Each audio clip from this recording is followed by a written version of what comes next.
people who have great ability to concentrate, great ability to focus, great ability to define and stay consistently within their priorities tend to be very successful in this world. And self-discipline is an essential component in that. Whether you're talking about some kind of academic achievement, some kind of musical achievement or athletic achievement or whatever it is, some achievement in the realm of business or the arts or science, generally comes to people who are very focused and who understand how to order their priorities. In a word, they are disciplined people. I've always been disciplined myself because I've always lived a disciplined life. I lived in a disciplined household, like there was no such thing as I don't want to.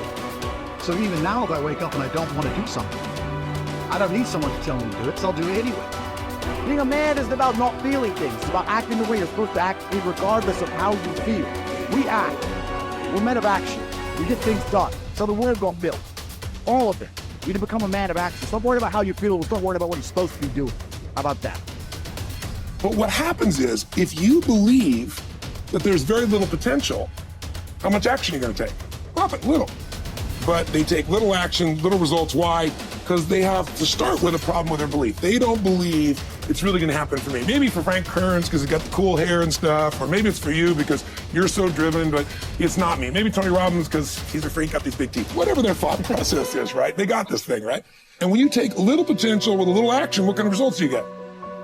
Lousy little results. And when you get little results, what does that do to your belief? You go, see, I told you this was a waste of time. And then what happens? You tap even less potential. You take even less action. You get even worse results, and your belief gets even weaker. And this sucker feeds on itself until you are in a downward spiral. It's poisonous. It's poisonous and it's self-fulfilling. Now, what if something could happen that could come along and fill you with a sense of absolute certainty? Not like I believe, but mean where you know.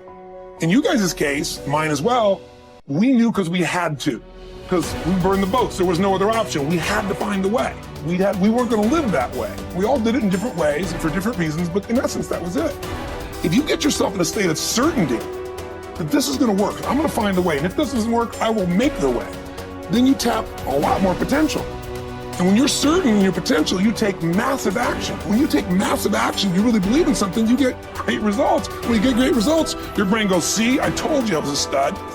I told you this thing would work out. Now you're even stronger. You tap more potential, take greater action, greater results.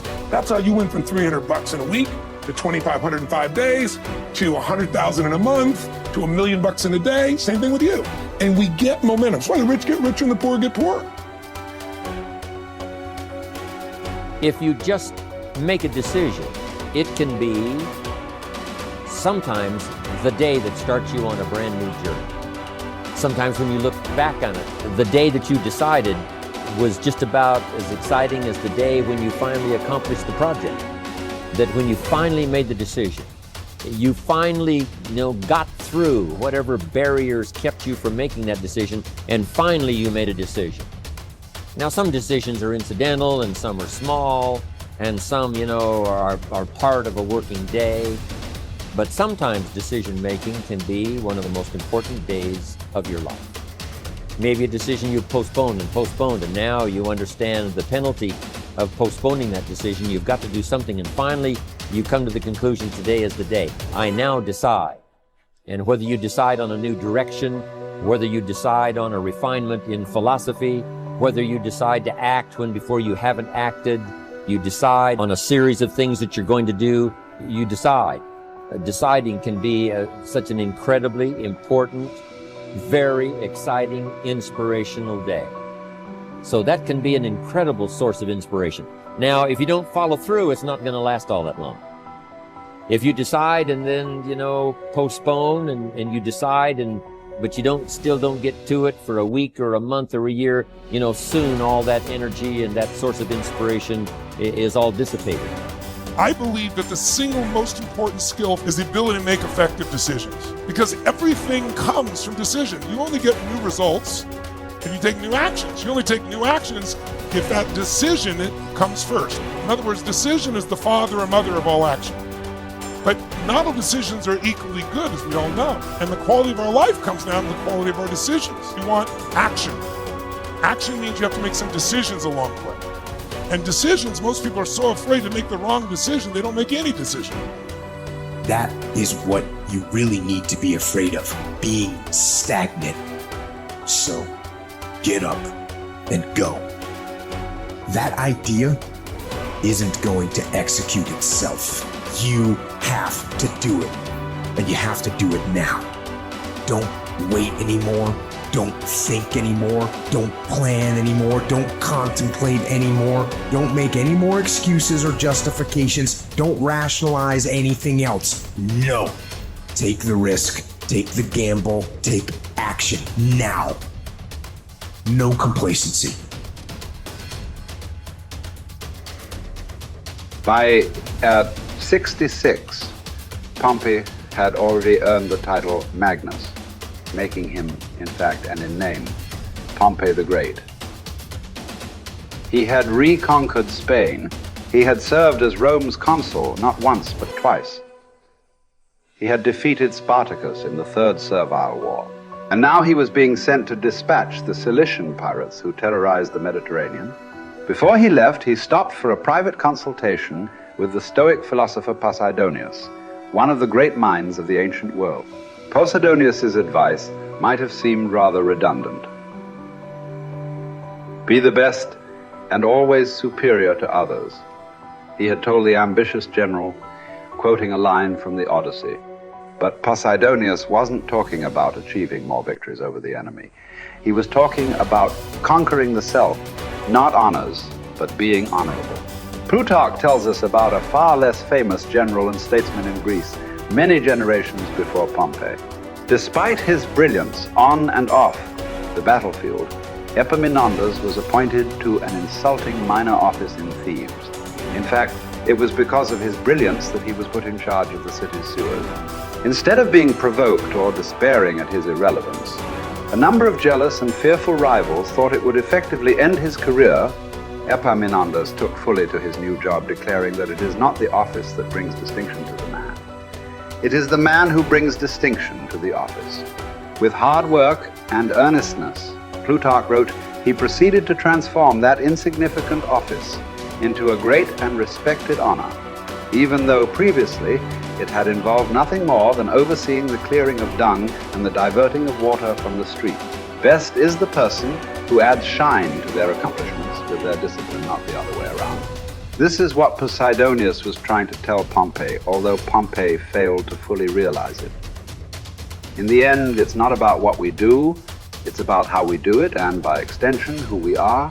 Too often, we find people choosing to be great at their profession over being a great human being, believing that success or art or fame or power must be pursued to the exclusion of all else. Does it have to be that way? Does being loved have to be at odds with being lovely? Or can temperance, as Cicero claimed, be the fine polish on top of a great life? Queen Elizabeth inherited the monarchy. Marcus Aurelius was selected for the purple as a boy. But it wasn't the throne that made either of them kingly. It was their behavior. They were what the ancients called first citizens, for their character as much as their rank. As Marcus said, his aim was never to be the most powerful king, never to conquer the most territory, or build the most beautiful buildings.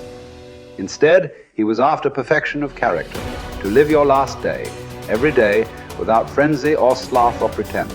It just happens that wonderful external accomplishments, like those achieved by Elizabeth and Marcus, can come out of internal endeavor. They are not the goal, they are the byproduct. Conquering the world is almost easy after we have fully conquered ourselves. Certainly fewer people have done the latter than the former. This is what you find when you study the true masters of any profession. They don't care much about winning, about money, about fame, about most of the things that have come their way as a result of their success. Their journey has always been towards something bigger. They aren't running a race against the competition. They are in a battle with themselves. Self-discipline has never been about punishment or deprivation. It is about becoming the best that you are capable of becoming. The battle to be the best has less to do with beating others and more to do with beating down those urges. those flaws, those selfish instincts that every human has. There was never enough for Pompey, nothing sacred. His endless ambition, his insane love of glory, as Posidonius called it, would ally him with Caesar, setting in motion the destruction of the republic he once loved. He would wake up to this Faustian bargain eventually and fight valiantly to preserve Rome, but it would be too late. He would be defeated by Caesar's armies at Pharsalus in a day, losing everything that he had acquired, and then shortly thereafter losing his life as well. His last words would quote another ancient playwright, Sophocles: "Whoever makes his journey to a tyrant's court becomes his slave, although he went there a free man. By chasing the wrong kind of best, fame, fortune, power winning, Pompey had chained himself to the worst. It cost him everything." As it does for all of us, when we compromise, when we relax our discipline, when we make exceptions and do what is expedient instead of what we know is right. History is replete with great conquerors. There are far fewer generals who were great people. Talented writers, groundbreaking scientists, incredible athletes, bold entrepreneurs. All these types are rare. Rarer still, and all the more impressive, are those who manage to achieve these feats without losing control of themselves, without becoming slaves to their ambition, to their careers, to their urges. Who will you be? What race are you running? Who are you trying to beat? And is it for the best?